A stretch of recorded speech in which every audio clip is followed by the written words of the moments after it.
You are a historian. You have studied the Sumerian clay tablets, and you wrote some wonderful books, and also a few of those books have been translated into the Dutch language.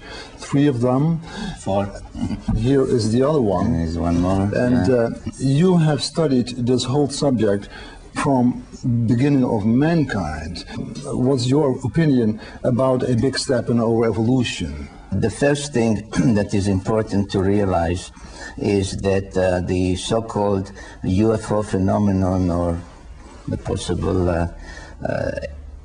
as others say, alien spacecraft or alien visits, is not a new phenomenon. It's not a phenomenon that began in modern times, even in the past century or in the millennium. This goes back almost 500,000 years. And indeed, in my talk on Sunday, I will include, now that the subject came up, I include depictions of UFOs from cave art from 25 and 30,000 years ago. But the ones who really left us a legacy of information, both pictorial and textual, in written text, are the Sumerians, the first known civilization that blossomed out in what is today Iraq about 6,000 years ago. And not only did they submit and record and left behind for reporters. I'm more a reporter than a historian, because I think I'm able to report to people today what was known and evidenced and experienced thousands of years ago. And what they say is that not only that Earth has been visited repeatedly, but they identified the source of the home planet, let's call it, from which the people who operated those spacecraft have come. And second, they made it clear not only that we are not alone in the immense universe, which the most doubting person would say, okay, mathematically it's possible that with so many billions of suns and galaxies there could be a solar system and maybe life evolved, but that there is one more planet in our own solar system that comes to our vicinity roughly every 3,600 years, and it is during those times that intelligent beings far more advanced than us, capable of traveling in space some 500,000 years ago, started to come and go between their planet and our planet. So it's not only that we are not alone in our own solar system, but that those who came here were directly involved in bringing us about through genetic engineering by manipulating genetically the hominids who have evolved on Earth through evolution to bring them up to look like them and think like them and being able to learn from them. So the UFO phenomenon, in my opinion, if it is put in the context of ancient times, is the best corroborating evidence for the veracity of the Bible. Between our speck of dust, which we call Earth in this small solar system, and some very distant solar system in some other star system, but between another planet in our own solar system that comes into our vicinity roughly every 3,600 years, as depicted on this Sumerian seal, which shows the complete solar system, including the planets which we have discovered only in the past century and a half, and Pluto only in 1930, and one more planet that comes periodically between Mars and Jupiter when it is closest to us. And if you examine the progress between the very long, almost 2 million years long, situation that we call the Old Stone Age, the Paleolithic period, and then suddenly it moved to Mesolithic, to Neolithic, to Sumerian civilization, the pauses are always about 3,600 years.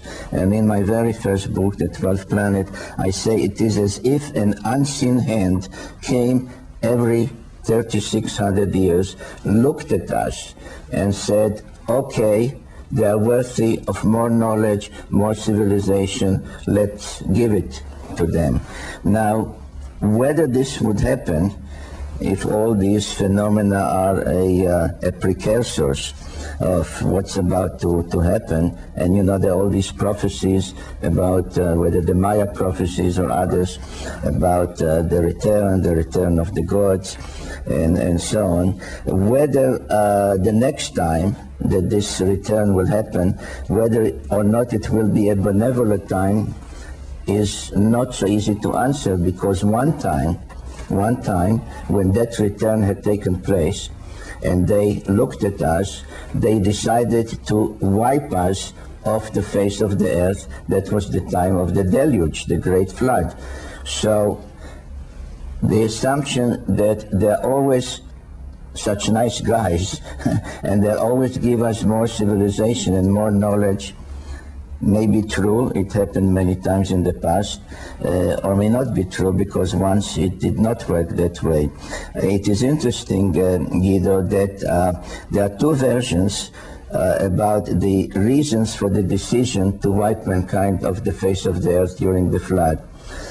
In the Bible, it says that the God or the gods saw that man is evil. It did not turn out the way they intended it to turn out. So evil was one reason. In the Sumerian text, the reason it's given is overpopulation. There are too many overwhelming the earth. Now, unfortunately, we have experienced great evils in our time, certainly during the 20th century, and there's no doubt that overpopulation is also a worrisome phenomenon from many respects. So, as one who has studied the ancient records, if you ask me, will it be again a benevolent visit, I say, I shrug. I don't know. Let's hope so. It looks like they want to keep us stupid. Hasn't that always been? Who is they? The government, our government, or the visitors? Yes, okay, yeah, that's another question to you right now, because now we come to the Anunnaki. Right. And I would like to ask you about who were the Anunnaki. And it seemed that in the far past of the history of humanity, they also tried to keep us stupid. Is that right, my observation? Well, yes and no, which is a good answer.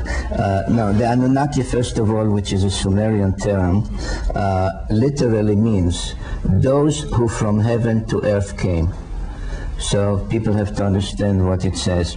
And besides the text, which anybody can read in any textbook on Sumerian writings, or go to a museum, the British Museum, the Louvre, wherever, and see the tablets. Besides the text describing why they came and what they did here, I want really to point out, Guido, since this is a television program, so it's a visual thing. There are depictions, pictorial depictions of the Anunnaki, one on Earth, one on Mars, and what to me is definitely a spacecraft. I'll ask at this opportunity the expert Friedman, does this look like a spacecraft? Could well be. Could well be. Oh, yeah. Yeah, okay, he's more definite, and I'm even more definite, and I hope your viewers will form their own opinion. There's no doubt in my mind, and anyone who would read any of my 8 books, because they are filled with actual evidence, not with opinions, that Earth has been visited. Now, when they came here originally, about 450,000 years ago, they came for their own selfish reasons in need of gold. gold not for coins or medallions or for necklaces. You have something very interesting, by the way. But in order to protect the atmosphere on their own planet, without which they could not have survived.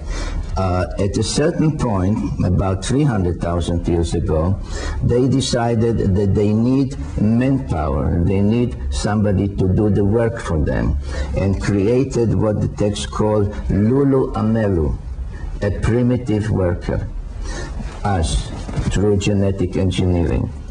It was not until after the deluge, after the flood, that they decided that they need men as a partner on earth, not just as a slave worker, but as a partner. And it is then that they started, as I mentioned before, to give us civilization every 3,600 years.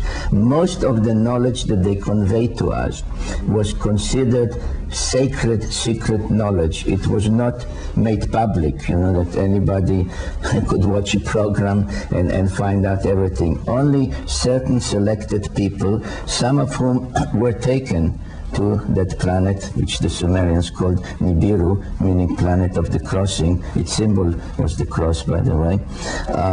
They took them to teach them, to give them that secret knowledge. So knowledge, which we now call scientific knowledge, genetic knowledge, the use of metals, societal organization through priests and kings, etc., was very limited.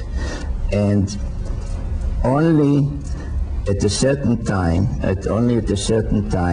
was it begun to give this knowledge more publicly through the reading of some of the crucial texts as part of the New Year festivals once a year.